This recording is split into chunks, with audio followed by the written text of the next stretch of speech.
Si tu en as marre de galérer, de bosser dur sans résultat et de ne pas savoir par où commencer pour vraiment vivre du montage vidéo, alors écoute bien ça. Parce que oui, peut-être que tu es talentueux mais que tu n'arrives pas à décrocher de réels contrats avec des clients, ou peut-être que tu veux te lancer en montage vidéo mais tout te semble flou et tu as l'impression que le marché est saturé. Je mets un petit coup de gueule, le marché n'est pas saturé. C'est un marché en pleine explosion, on peut voir des monteurs vidéo arriver de partout, mais aujourd'hui concrètement il n'y en a pas beaucoup qui vivent du montage vidéo. Et peut-être que tu fais partie de ces cas-là, mais tu n'es pas seul. Beaucoup de monteurs en France ont cette situation. Et la vérité, c'est qu'ils finissent souvent par abandonner, soit parce qu'il y a trop de travail à faire, soit parce qu'ils commencent à signer des petits contrats et sur du long terme commencent à dire que le montage vidéo est soit saturé, soit un business pas rentable, etc. Mais en réalité, le plus gros problème que je vois, c'est que ce ne sont pas leurs compétences qui en causent, mais c'est leur stratégie. Et c'est pour ça que j'ai décidé de faire cette vidéo, donc reste bien jusqu'à la fin. Je commence à faire mon youtubeur.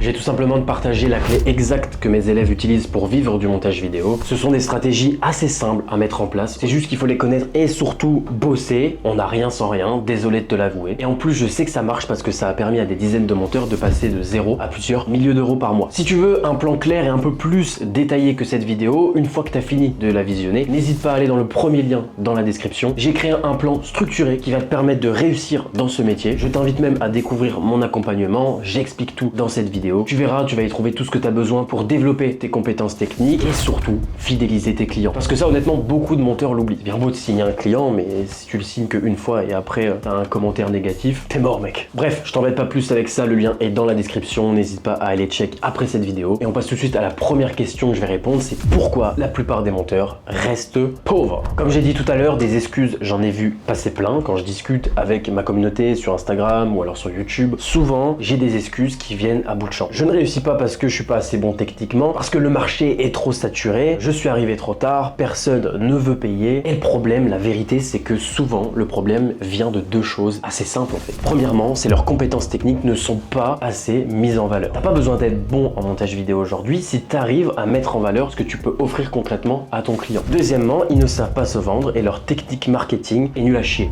Désolé du terme, mais effectivement aujourd'hui il y a de plus en plus de monteurs et qu'est-ce qui fait la différence? Eh ben c'est le fait de savoir se vendre et d'avoir un bon marketing. À l'époque, fallait savoir bien monter, on allait prospecter et on se faisait repérer assez rapidement. Aujourd'hui, les choses ont changé et il faut rester à la page. C'est-à-dire que maintenant, il faut apprendre un peu de marketing. Pas obligé de devenir un crack, mais il faut quand même avoir quelques bases. Ça reste important. Et si tu n'arrives pas à vivre du montage vidéo, c'est pas que tu n'es pas capable, ce n'est pas que le marché est trop saturé, c'est que tu n'as pas encore compris comment rendre tes services attractifs et visibles à tes futurs clients. Et je vais te montrer en quelques étapes simples comment y remédier. Première étape, ça va être les compétences techniques. Oui, effectivement, il n'y a pas de faux là-dedans. Si tes compétences techniques sont limitées, eh ben ça va être compliqué. Tu vends un service sur ton expertise. Donc effectivement, il faut que ton travail soit irréprochable. Alors il faut pas des effets partout, il faut pas du motion design de partout. Non, il faut juste un montage clair, concis, propre, minimaliste et c'est bon. Est-ce que c'est bon?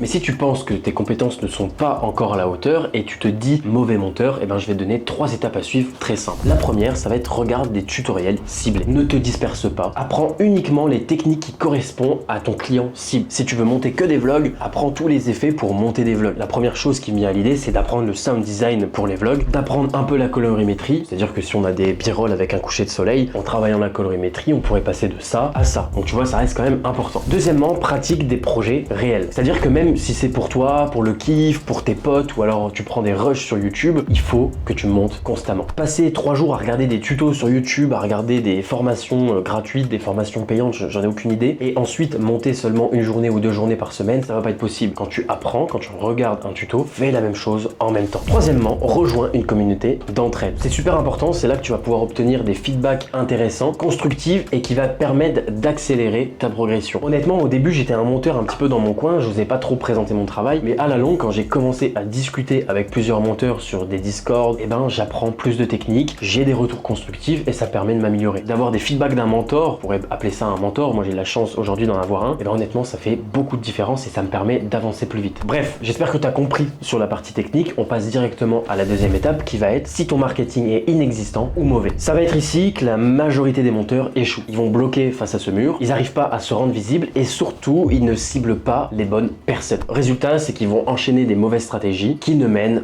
nulle part. Je vais te parler d'un exemple concret d'un élève que j'ai accompagné et je vais t'expliquer tout ce qu'on a fait avec lui. Et tu vas très vite comprendre de quoi je parle. Je vais parler de Kyrian, un de mes élèves, qui était dans cette situation, qui avait du talent, mais son portfolio ne mettait pas ses compétences en avant. vente. Il n'avait aucune base solide en marketing et il ne savait pas tout simplement comment se vendre. Il envoyait des messages génériques à des clients qui ne répondaient malheureusement jamais, ou alors il avait cette fameuse réponse: merci de m'envoyer un message, je garde ton contact si besoin. On a complètement retravaillé avec lui sa stratégie, on a passé des calls, on a revu ensemble son portfolio, et pour te montrer un exemple simple, voici son ancien portfolio qui était mal structuré et peu engageant, et maintenant voici le nouveau portfolio qu'on a construit ensemble. Il est plus clair, plus percutant et orienté résultat. On a des avis clients, on a une vidéo de vente, on sait ce qu'il vend, et tout ça, ça a permis qu'en moins de 3 mois, il est passé de 0 à plus de 2000 € par mois. Et aujourd'hui, il me semble, je vais aller regarder sur mon Discord, et aujourd'hui, il tourne toujours à plus de 2000 € par mois. Et tout ça, c'est grâce à une meilleure stratégie marketing. On a revu ensemble toute sa stratégie de cold emailing et de cold DM. On l'a aidé, on a tout retravaillé et ça lui a permis d'avoir beaucoup plus de réponses et de signer ses premiers clients. Si tu me crois pas, je te mets un petit extrait de Kyrian.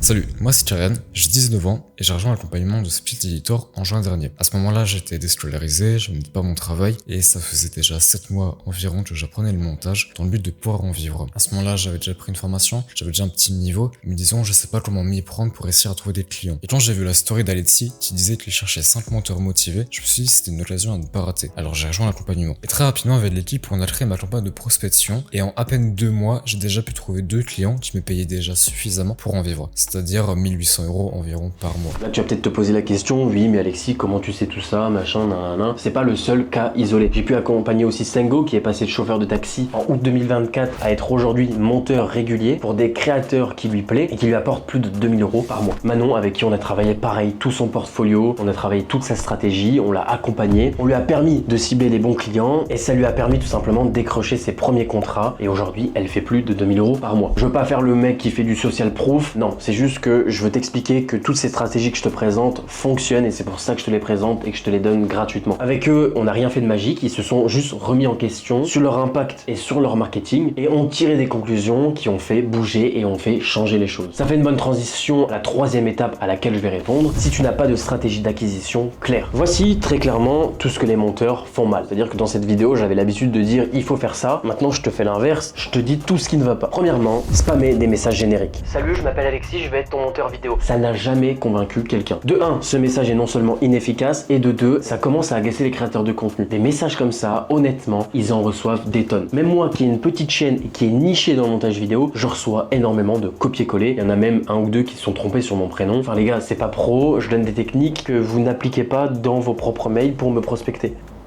C'est pas logique. Deuxièmement, cibler les mauvais clients. Il y a beaucoup de monteurs qui perdent du temps à cibler les mauvaises personnes. Cibler des petits streamers qui streament dans la chambre de leurs parents n'ont pas d'argent pour investir dans un monteur. Cibler des petits créateurs de contenu qui viennent d'arriver sur Insta n'ont pas d'argent pour investir dans un monteur vidéo. Troisièmement, ne pas mettre en avant les bénéfices de leur offre. Aujourd'hui, les clients reçoivent beaucoup de messages de nouveaux monteurs vidéo et ce qui va faire la différence, ça va être les témoignages vidéo, les études de cas et des exemples concrets. Par exemple, des avant-après. Qu'est-ce que tu as apporté à ce fameux client qui avait un montage lambda et aujourd'hui grâce à toi concrètement qu'est-ce qu'il a comme montage. Donc la solution pour changer la donne à tout ça, ça va être de construire une stratégie moderne et efficace. Comment faire? Numéro 1, construis une marque personnelle. Pourquoi pas documenter ton travail sur les réseaux sociaux, que ça soit sur le long terme ou aussi si tu fais du cold DM, documente ton travail sur les réseaux sociaux. Ajoute des avant-après de tes projets. Si t'as pas de clients, tu prends une vidéo sur YouTube et tu rajoutes ton montage au-dessus. Et là t'as un avant-après très facile, tu postes sur Instagram et c'est fait. Et n'hésite pas à montrer ce que tu fais au quotidien. Montre que tu bosses, montre que tu as envie, que tu as la dalle de bosser avec un client. C'est sûr, si tu mets en story des vidéos de toi qui joues à la Play H24, ça va pas fonctionner. Montre des timelines, montre que tu bosses, montre que tu apprends, montre des témoignages clients, etc.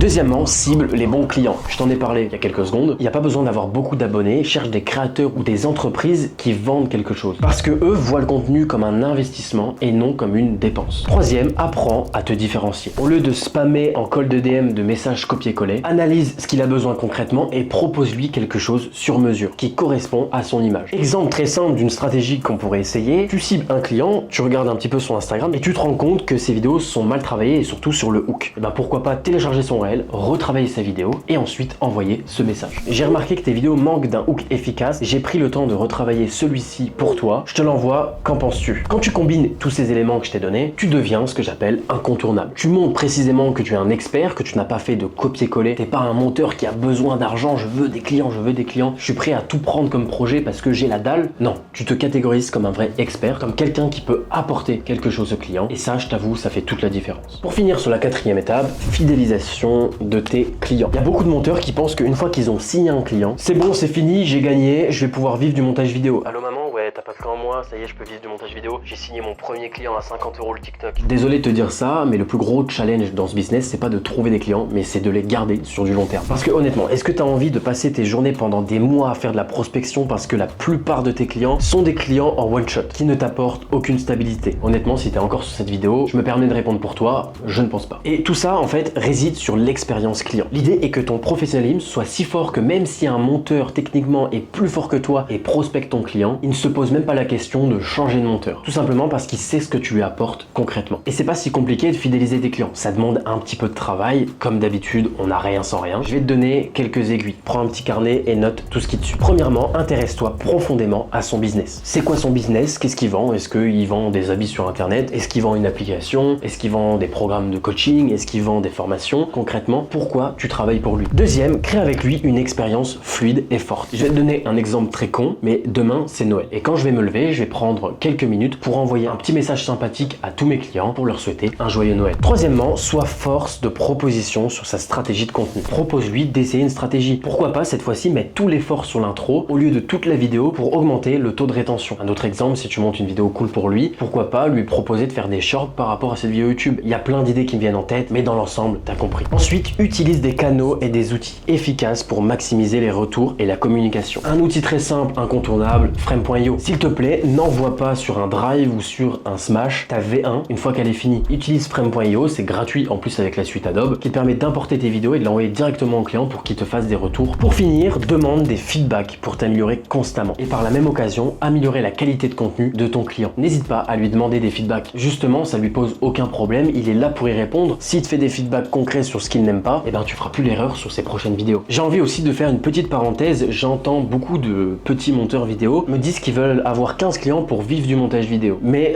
je tiens à le préciser, c'est faux. Avoir 2 ou 3 clients, voire même 1, c'est possible. Mais honnêtement, avec 2 ou 3 clients, tu peux vivre confortablement. Le plus gros challenge là-dedans, c'est d'aller cibler et fidéliser le client cible, le client, ce que j'appelle premium. Et l'idée, c'est d'augmenter le panier moyen au fur et à mesure du temps. Sur du long terme, tu vas augmenter le prix de tes vidéos et pourquoi pas faire de l'upsell aussi. Ce que j'appelle upsell, si jamais tu sais pas, en marketing, on parle beaucoup anglais, ça peut être la création de miniatures pour ton client, ça peut être de la stratégie de contenu, ça peut être des shorts en plus pour ton client, etc. Là, je vais en perdre plus d'un, mais en fait, l'idée de tout ça, si on veut vraiment parler de choses concrètes, l'idée, ça va être de maximiser la LTV. La LTV, c'est quoi? C'est le lifetime value. C'est la somme des produits générés sur une vie entière par un client. Bref, j'ai pas envie de te perdre là-dedans, mais crois-moi, avec l'expérience, que c'est beaucoup plus simple d'avancer avec 2 ou 3 clients, de devenir un réel partenaire et non juste le monteur vidéo, plutôt que bosser à l'arrache avec 15 clients, des messages dans tous les sens, des deadlines qui arrivent le même jour. Je parle en connaissance de cause. Souviens-toi de ça, ce n'est pas une question de talent ou de saturation du marché, mais de stratégie. Si tu appliques tout ce qu'on vient de voir, améliorer tes compétences, structurer ton marketing, cibler les bons clients et les fidéliser, sur le long terme, tu as tout ce qu'il faut pour réussir. Bref, sur ce, merci d'avoir regardé cette vidéo. Merci à toutes les personnes que je vois de plus en plus commenter mes vidéos, ça me donne énormément de force. On est bientôt à 10 000 abonnés, c'est l'objectif de 2025. Si tu as regardé jusqu'au bout, tu viens de faire vraiment un réel grand pas et c'est que tu es motivé. Donc félicitations. Maintenant, c'est à toi de passer à l'action. C'était Alexis, on monte ensemble. Ciao!